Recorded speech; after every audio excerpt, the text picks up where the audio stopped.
यह प्रवचन परम श्रद्धेय स्वामी जी श्री राम सुखदास जी महाराज द्वारा माघ कृष्ण अमावस्या विक्रम संवत 2047 श्री कृष्ण संवत 5216 तदनुसार दिनांक 15 जनवरी 1991 को प्रातः करीब 5 बजे नित्य स्तुति के बाद बिना सरध्वरा पर हुआ। राम नारायण नारायण नारायण नारायण राम राम राम राम राम राम राम राम राम। बोलो महाराज जी, ये सत्संग की बातें है ना महाराज जी, काम बहुत आती है महाराज, बहुत विलक्षण। अच्छा जी, क्या काम है महाराज जी? अब अपमान जैसी अवस्था है ना, अपमान में बड़ा भारी दुख होता है। खैर मेरे तो दुख हुआ बहुत बड़ा भारी, परंतु अपमान जैसी अवस्था में भी महाराज जी मतलब दुख नहीं हुआ, मतलब बड़े प्रसन्नता हुई। तो अब महाराज जी एक बात पूछनी है उसमें कि मतलब अब कल आप शाम को बोले थे यहाँ पर कि भाई मतलब यदि शरीर को छोड़ देने से बड़ी मस्ती रहती है और ये समता रहती है, समत्वम योग उच्चते। तो महाराज जी अब जैसे है ना, मतलब ये बात समझ में नहीं आई महाराज जी, कैसे है कि अब शीतोष्ण मतलब सर्दी गर्मी से दुख हो जाता, कष्ट हो जाता है, दुख हो जाता है। सर्दी गर्मी का दुख नहीं मिटता है सत्संग से। नहीं, भीतर में मतलब कष्ट, सर्दी लगना अलग चीज है और कष्ट होना मतलब भीतर में उसको दुख का अनुभव होता है ना, दुख का अनुभव होता है। नहीं, दुख का अनुभव तो है, सर्दी का अनुभव होता है जी। अनुभव सर्दी का होता है, दुख का होता है। दुख होता है उस समय सर्दी का अनुभव होने से जी।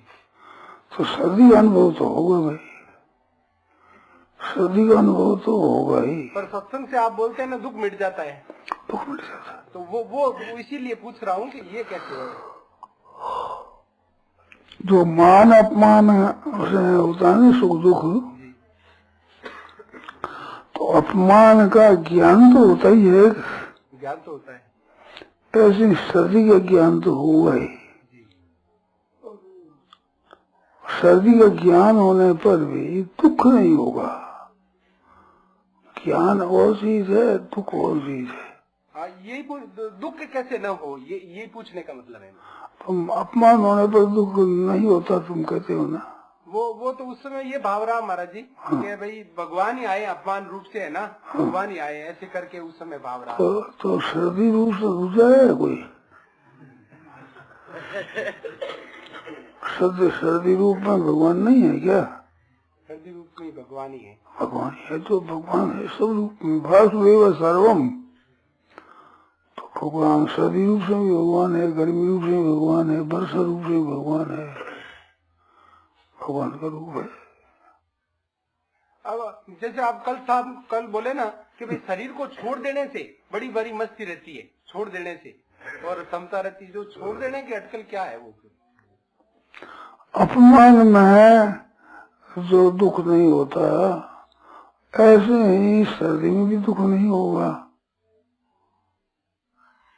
तुमने अपमान में कहा ना, तो वो एक अनुभव सब जगह चलेगा। अपमान का ज्ञान तो हुआ है ना, ज्ञान तो हुआ, ऐसे सर्दी का ज्ञान होगा, दुख नहीं होगा। दुख तो हायता होगी भी, मैं क्या करूं, कैसे करूं, सर्दी आएगी, मेरे सर्दी क्यों आएगी, जैसे अपमान क्यों हो गया, हाय क्या करें, अपमान कर दिया, अपमान हो गया मेरा, ऐसे दुख होता है। वो दुख नहीं हुआ, सर्दी आएगी, क्या करें, क्या करते, कपड़े उड़ना, क्या करें। अब आप सुबह उठे तो सर्दी लगी तो बड़ा भारी एकदम, है ना, बड़ा कष्ट का अनुभव हुआ, बड़ा दुख हुआ कि वो देखो बड़ी मतलब ऐसा।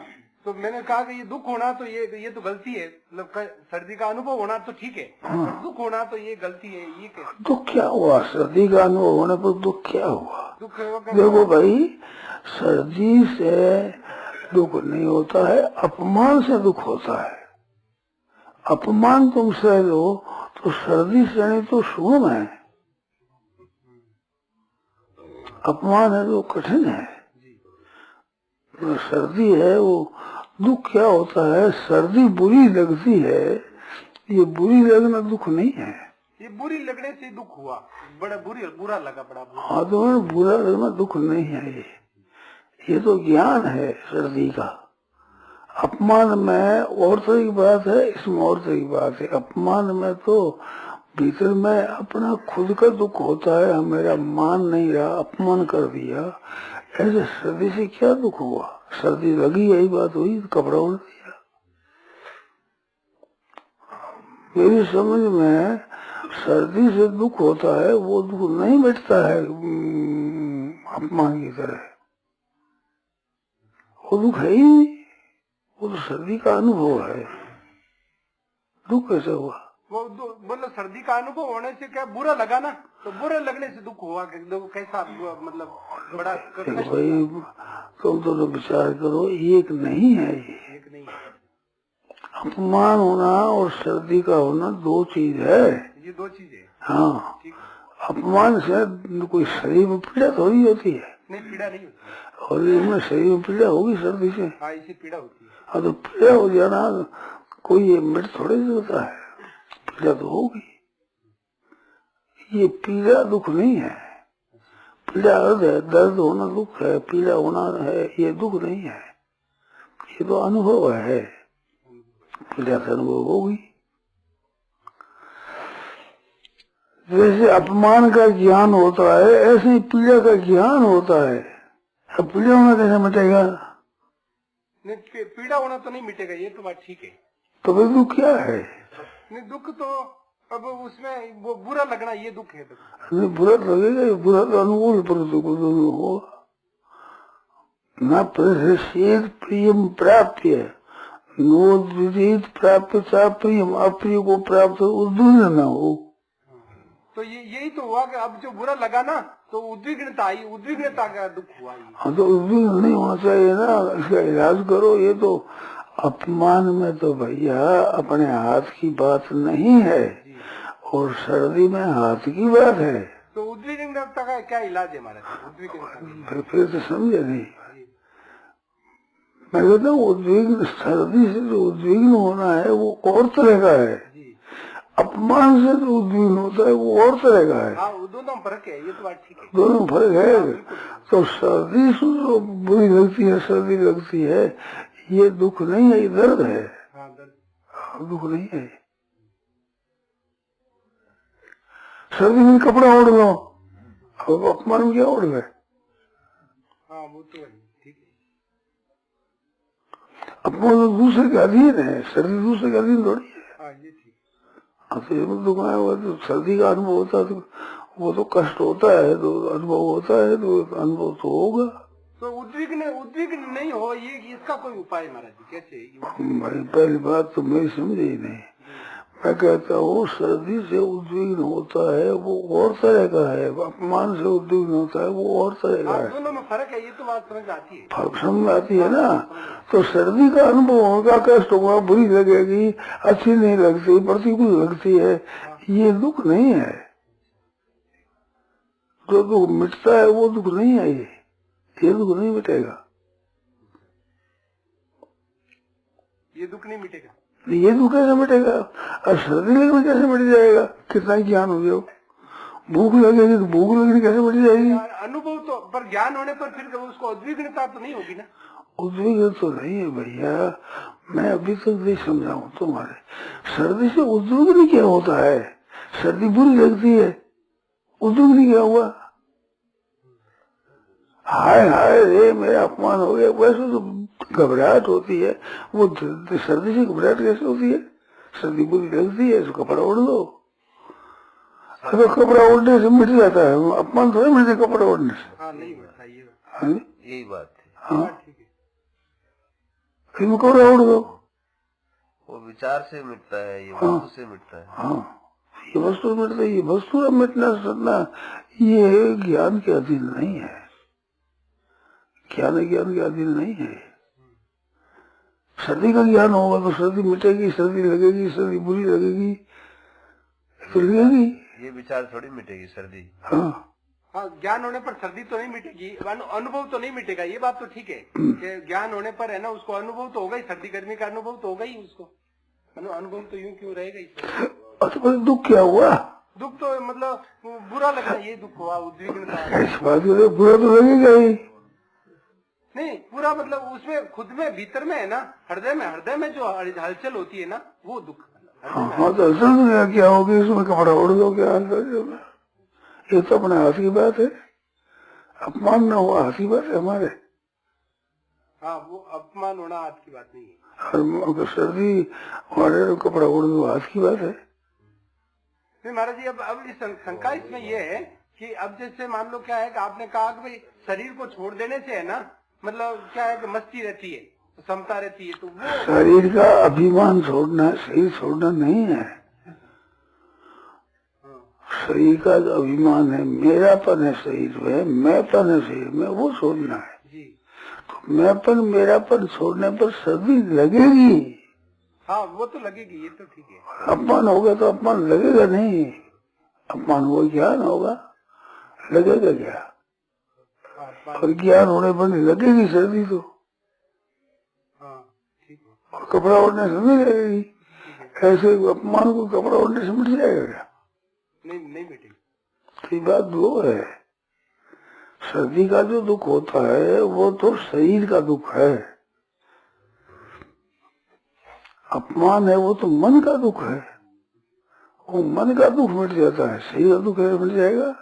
हाँ, वो ठीक है, ये बात ठीक है। हाँ तो बुखार आने से सही में दुख होगा, तो वो तो बुखार से दुख होगा, वो बुखार का दुख कैसे मिट जाएगा? बुखार की जो दर्द है वो कैसे मिटेगा? ये तो नहीं मिटेगा, ये तो। पर बुखार में घबराहट नहीं हो गई, ये बात है। महाराज जी, अब जैसे कल आप बोले थे शाम को कि भाई ये जो देना और लेना है ना, ये तत्काल होता है। मतलब अब कन्यादान इधर किया और उसने कन्यादान लिया, तो ये तत्काल हो गया। तो महाराज जी ऐसे क्या है कि जो अब शरीर मैं नहीं हूँ, शरीर मेरा नहीं है और शरीर मेरे लिए नहीं है तो ये महाराज जी तत्काल है ना, वो मतलब कैसे हो? ये बैरागी होता है, बिना बैरागी नहीं होता। ये राग है न पदार्थ में, अनुकूलता में राग है, प्रतिकूलता में द्वेष है। ये राग और द्वेष मिटने से होगा। अनुकूलता में राग है ना, अच्छा समझ मन आकर्षण होता है मन का, ये मिटेगा। तो छोड़ देने से, तो आप कहते हैं छोड़ देने से राग द्वेष नहीं होंगी, या राग द्वेष छूटने से ये होगा, या नहीं, राग द्वेष छोड़ दो नहीं होगा। सही भले अपना मान हो, राग द्वेष छोड़ दो मिट जाएगा। या ये छोड़ दे तो राग द्वेष नहीं होगा, ये भी तो आप कहते हैं कि ये तो छोड़ दे नहीं होगा, उसको जान दे, अपने यूँ करो, राग द्वेष नहीं होगा। सही का अभिमान भले मत मिटो, राग द्वेष नहीं होगा। महाराज जी, कोई आपके मन में विशेष बात आई? हमारे मन में नहीं, हमारे तो आई थी कि आपने जैसे विचार छेड़ा था ना, कर्ण सापेक्ष कर्ण निरपेक्ष, वो शंका कोई करो। वो महाराज जी भागवत में कई श्लोक कल देखे थे। हाँ। तो कर्ण निरपेक्षता को बहुत अच्छे ढंग से सिद्ध कर रहे हैं, स्वयं भगवत वचन है। अच्छा। और उद्धव जी से बोल रहे हैं। हाँ। तो उसमें बस यही आया, ज्ञानासीना निवृत्ति तृष्ण है, ऐसे ऐसे पद दिए। उन्होंने कोई न तो कोई साधन बताया है, न कोई कर्णों की शुद्धि की बात बताई है, केवल विचार की ही प्रधानता चली है। वही बात। तो क्या वो कर्ण निरपेक्षता? कर्ण निरपेक्षता कारक जितने होते हैं वो कारक सब क्रिया सिद्धि करने वाले होते हैं, और कारक नाम किसका है जी। तो क्रिया है वो शुद्धि होगी, तो क्रिया क्रिया कारक क्रिया में रहेगा, क्रिया से अतीत कारक जाएगा नहीं कहीं भी। कारक जितने हैं वे कारक शब्द क्यों होता है? करने उनका संबंध है। हाँ, तो कारक है, कारक और कर्ता ये पर्यायवाचक शब्द है। वो कर्ता संज्ञा उसकी अलग कर दी, स्वतंत्र कर्ता, क्रियायाम स्वातंत्र में भी कर्ता से। तो स्वातंत्र होते है वो स्वातंत्र है, उसको कर्ता कहते हैं। और साधक तम कर्णम, क्रिया के साधक तब अत्यंत उपकारी साधक होता है, उसका कर्ण है। तो क्रिया सिद्धि नहीं हुआ कर्ण जी। तो ये वैराग्य करना, तितिक्षा करना, तृष्णाओं को हटाना, कामनाओं को हटाना, ये सब क्रियाएं नहीं है ना। क्रिया नहीं हटा कैसे? तृष्णा मिट जाएगी, हटाने क्रिया क्रिया नहीं है। कामना को दूर करो, और कामना को दूर नहीं करना, कामना का त्याग करना है। त्याग करना है। हाँ, तो त्याग क्रिया नहीं है, त्याग क्रिया नहीं है। खूब आप समझो, त्याग तो भीतर से राग का अनुभव का नाम त्याग है। भीतर से जो राग का अनुभव, उसमें कर्म क्या करेगा? कर्ण इसमें क्या करेगा? साधक तमम कर्णम तो क्रिया सिद्धि में कर्ण कारक है। राग के त्याग में कर्म क्या करोगे? विचार सागर, विचार करने, विचार के द्वारा होगा, इधर ज्ञान के द्वारा होगा। कर्ण क्या करे इसमें? कर्ण का कोई लेना देना नहीं है। विचार है, विचार को कर्ण कह दो आप। नहीं, आपको विचार हो, कर्ण को रखना ही हो तो विचार रूपी कर्ण ही मान लो। क्रिया से कर्ण तो है नहीं है? विचार को कर्ण यूं आत्मतोष के लिए भले ही कह दो, हाँ, कर्ण है नहीं। यही बात है, यही कहना था मेरे को, कर्ण नहीं है।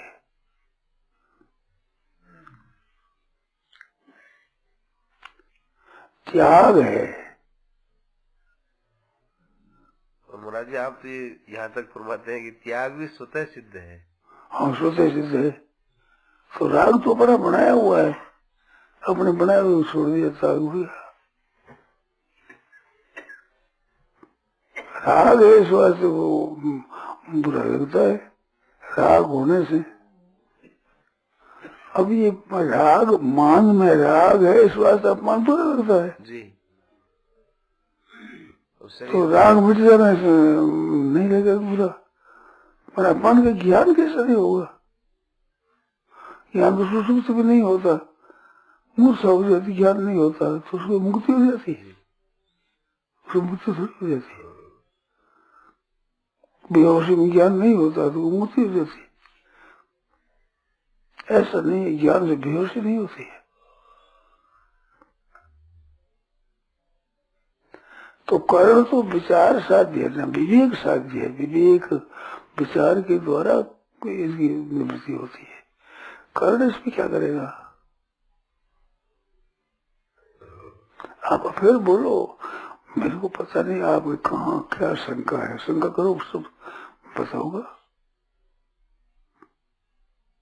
यही रह जाता है महाराज जी, फिर आखिरी कर्ण भगवान ने दिए क्यों, किस कारण से दिए? साधन कर्ण को क्रिया सिद्धि के लिए दिए, क्रिया सिद्धि के लिए है। तो संसार की क्रिया सिद्धि के लिए दिए हैं। हाँ, हाँ, परमात्मा की प्राप्ति के लिए ना कर्ण नहीं इसमें। परमात्मा प्राप्ति नित्य है, प्राप्त उसलिए कर्ण क्या करेगा? प्राप्त तो है महाराज जी, हमको जब अनुभूति नहीं तो प्राप्त तो अनुभूति नहीं है। अब जैसे आदि बैठे, अपन देख रहे हैं सब है, आदि बैठे, इसमें कर्ण क्या करेगा? कर्ण तो आदि में ज्ञान होगा, आदि बैठे ज्ञान होगा, ज्ञान को कर्ण मान लो भाई। ज्ञान भी तो कर्ण में जुट है जी। हाँ, कर्ण मान लो। क्रिया सिद्धि को नहीं होती, क्रिया का सिद्धि हुई इसमें, ज्ञान में क्रिया है तो देखने में नेत्र काम आ जाए, तो काम आ गया, उस कर्ण है देखने में। सूरदास होंगे, उनको ये पता नहीं चलेगा किसने कैसा रंग का कपड़ा पहना है, कैसा ये है। हाँ, नहीं पता चलेगा, हम लोगों को दिखाता है, दिख जाता तो उनका काम इतना ही है। क्रिया सिद्धि इसमें क्या करोगे? देखना रूपी क्रिया है, उसको सिद्धि होगी नेत्र से, बस इतने हम करोड़ इतना ही काम करेगा। अब उसमें त्याग है, वो चीज वैराग्य है, वो तो राग का त्याग है, उसमें कर्ण क्या करेगा? त्याग में त्याग एक क्रिया हुई, उसमें कर्ण काम करेगा। अपना संबंध नहीं है, अपना संबंध नहीं है, ये त्याग है। त्याग एक क्रिया है, वो क्रिया और तरह की है, वो तो क्रिया स्थूल क्रिया है। ये राग का त्याग है, ये असली त्याग है। राग का त्याग, वो करने क्या करेगा? महाराज एक दूसरी एक शंका इसी विषय में ये रह जाती है कि आपने कहा कि भाई तुम चाहे कितना वेदांत पढ़ लो, कितने ग्रंथ पढ़ लो, कितनी सुन लो, तो ज्ञान तो महाराज जी उन चीजों से होता ही है। ज्ञान वो केवल प्रक्रिया का ज्ञान होगा। बौद्धिक ज्ञान करके क्यों? बौद्धिक ज्ञान होगा उसे। तो ज्ञान तो है ही महाराज जी। कभी ज्ञान तो कर्ण में, उसमें कर्ण बुद्धि होगा।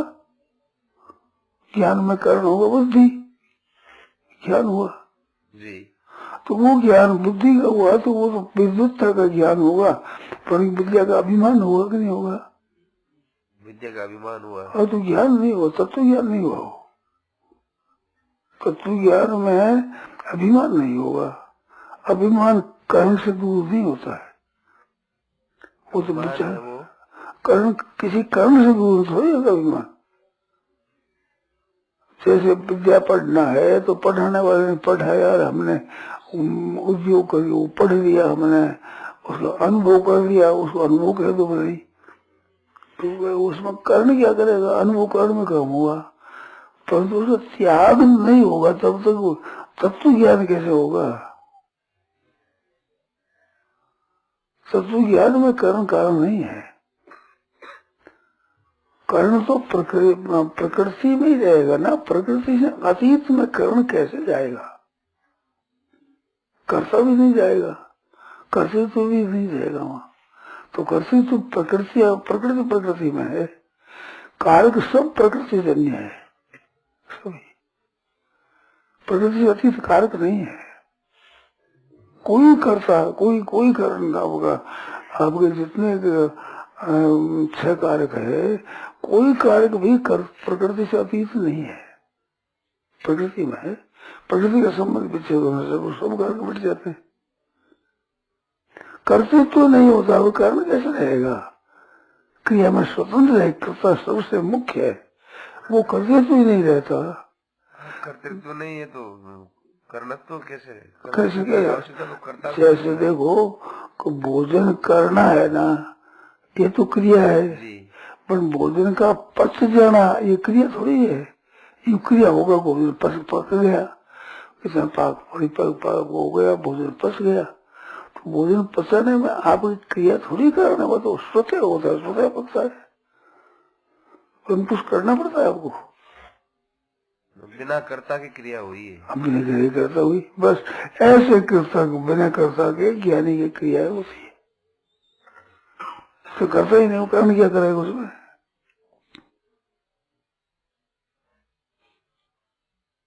ये बहुत बढ़िया युक्ति है, ये बहुत सटीक युक्ति है। तो कर्तृत्व ही नहीं है, तो कर्तृत्व होता है वहीं तो कर्ण की इच्छा होगी। क्यों? कर्तृत्व होता है कार्य सिद्धि के लिए, तो क्रिया सिद्धि नहीं है, वो क्रिया जन्य नहीं है परमात्मा। हमारी क्रिया से न तो बनने वाले हैं, न क्रिया से मिलने वाले हैं। क्रिया में कारक होते हैं, क्रिया नहीं हो तो जहाँ कर्तृत्व नहीं है, क्रिया ही नहीं है, वो कर्ण क्या करेगा?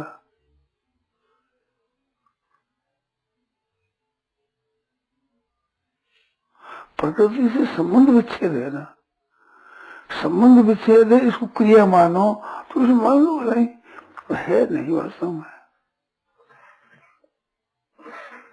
अब कहते हैं भाई जो भजन साधन करते हैं उनके जीवन में और बात है, और तुम लोग ये जो कर्म निरपेक्ष की बात करते हो, तुम्हारे जीवन में वो बात नहीं। उनकी भजन भी करते हैं, समाधि भी लगती है, उनका स्वभाव भी बड़ा निर्मल रहता है, और तुम्हारे स्वभाव में वही चंचलता है, वही बात है। क्या बात है, ये भेद क्यों है? भेद तो क्रिया करी है, भजन रूपी क्रिया करी है, तो भेद है। क्रिया है, इसमें कर्ण भी है, क्रिया भी है, क्रिया का कारण हुआ। मगर तो प्रकृति से अतीत कैसे होगा? क्रिया के द्वारा प्रकृति में परिवर्तन जो होता, प्रकृति के संबंध से उस परिवर्तन में एक परिवर्तन है। ये प्रकृति का संबंध से अतीत कैसे होगा? वो गुणातीत कैसे होगा? गुणातीत तो सब कर्म करना ही है, उसमें तो मूर्खता है, वो मिटेगी। शरीर में हूँ ये तो मूर्खता है, मूर्खता मिटेगी।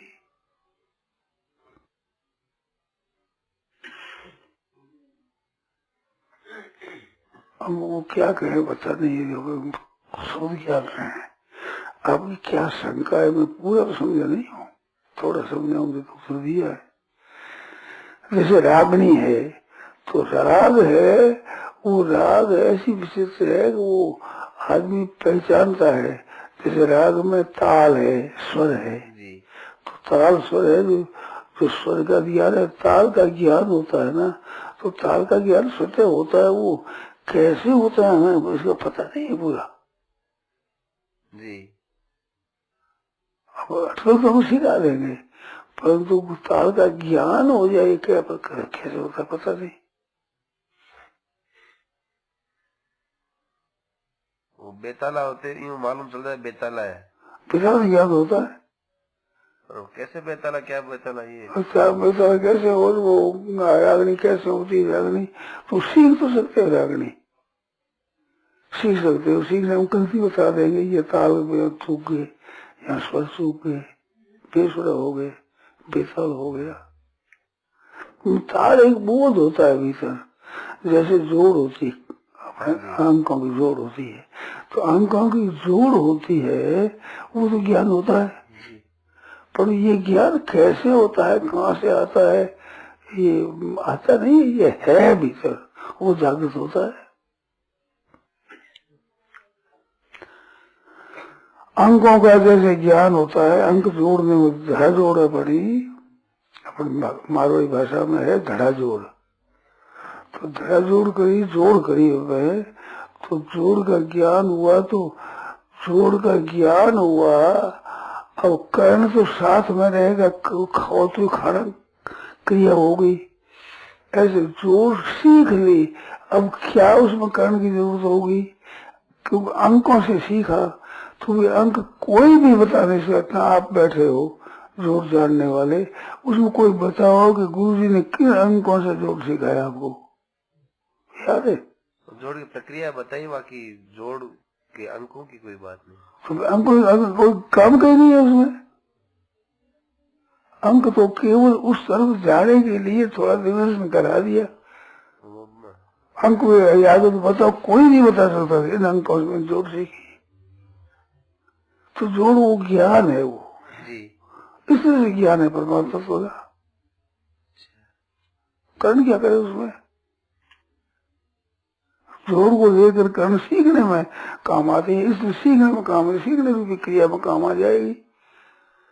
परंतु जोड़ जो है, जो सीखा है ना, हाँ, उसका जो ज्ञान हुआ है, हाँ, वो ज्ञान अलग है, वो कर्ण से नहीं है, वो ज्ञान हुआ जब तो अंकों से हुआ, परंतु अंकों से हुआ तो अंकों से नहीं होता, क्रिया साथी होगा, कर्ण होगा, तो जहाँ रहेगा वहाँ कर्ण कर्ण कर्ण साथ में रहेगा। तो जोड़ का बोध हो गया भीतर, उसमें कर्ण क्या करेगा, कर्ण निवृत्त हो जाएगा। तो कर्ण याद रहना चाहिए ना, कोई क्रिया सिद्ध होती है, हल चलाता है तो हल साथ रहता है, नहीं रहता, हल तो साथ रहता ही है। हल चलाने की जो विद्या है, वहाँ विद्या साथ में नहीं रहता। हाँ, तो विद्या तो वो विद्या है, ऐसी वो विद्या है, तो वो ये सब प्रकृति अंतर्गत, वो है प्रकृति से अतीत, तो फर्क है।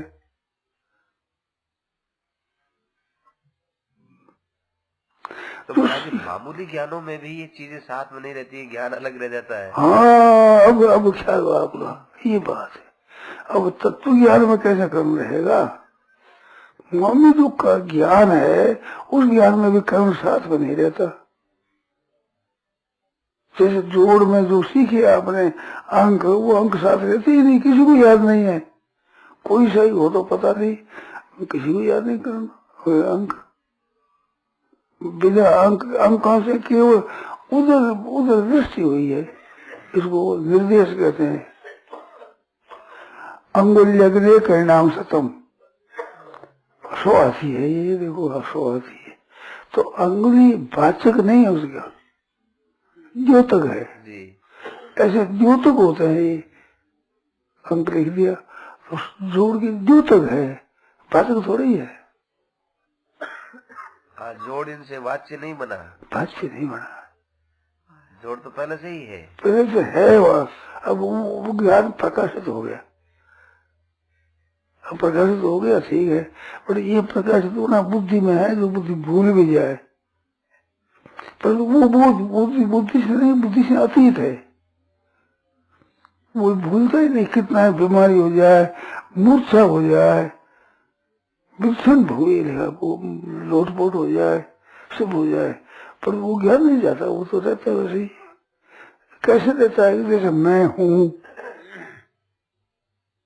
अब इसमें क्या कारण कर रहा होगा? किस कारण से ज्ञान है मैं हूँ? जानते हैं कि हम हैं, मैं हूँ, संदेह नहीं है इसमें, पर निसंदेह किसी कारण से हुआ है क्या ये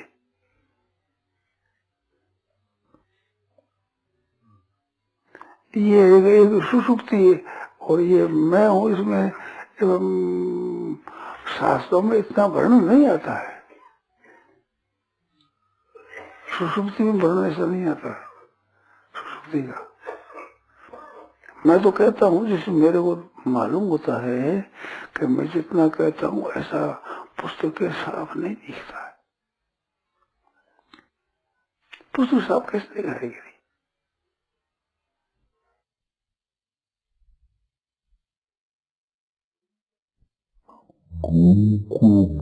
हुआ है, उसको दूध पिलाओ, माँ मर गई, दूध पिलाओ, भले थपाकर दूध पिलाओ, माँ का जो बस आचार माँ से दूध पीता है वैसा बसा वो नहीं होगा।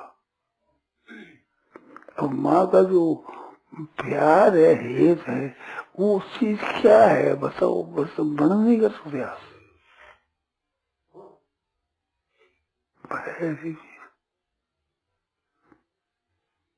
वात्सल्य प्रेम कहते हैं उसको, बसरे को लेकर वात्सल्य बना है, बस बस होकर वात्सल्य बना। तो वात्सल्य स्नेह है, वो कर्ण नहीं है इसमें। कर्ण क्या है बताओ? सबसे प्रबल है मैं हूँ, इसमें क्या कारण है बताओ? कोई कारण नहीं। जैसे मैं हूँ तो पहले से बिना कारण के स्वतः अपना ज्ञान, अपना ज्ञान पशु पक्षियों को भी, पशुओं को भी, पक्षियों में भी, वृक्षों को भी है। वृक्ष तो स्पष्ट नहीं है, स्थावर और जंगम है, जंगम में तो स्पष्ट होता है, स्थावर में तो स्पष्ट नहीं होता है, और ज्ञान होता है उनमें भी। वो कर्ण सारे थोड़ी है, अपना होनापन है, ये कर्मशाली नहीं है।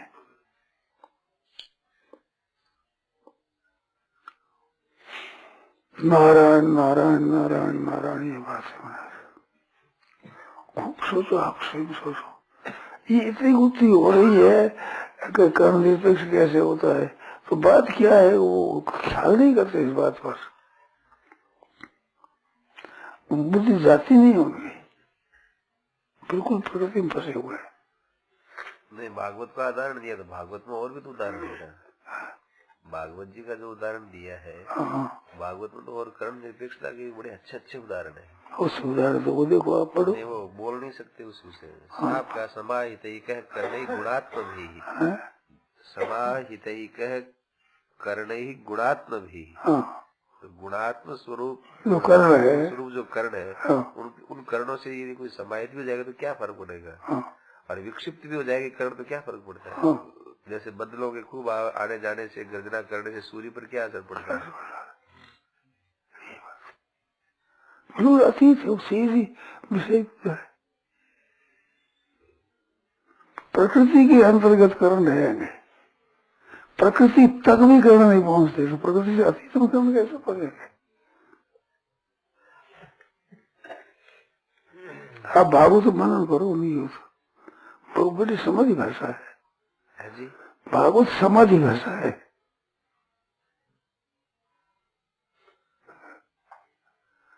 सुखदेव जी ने समाधि में स्थित होकर कहा, तो समाधि वो नित्य समाधि है, परमात्मा बोध है, वो नित्य समाधि है, जागृत में भी है, स्वप्न में भी है, सुषुप्ति में भी है, वो समाधि नित्य है, सहज अवस्था। सहज हमारी सहज का सहज किया विश्राम, अच्छा जीव शिव सहज एक नाम इकट्ठा। सहज हमारी सेव कुछ मसा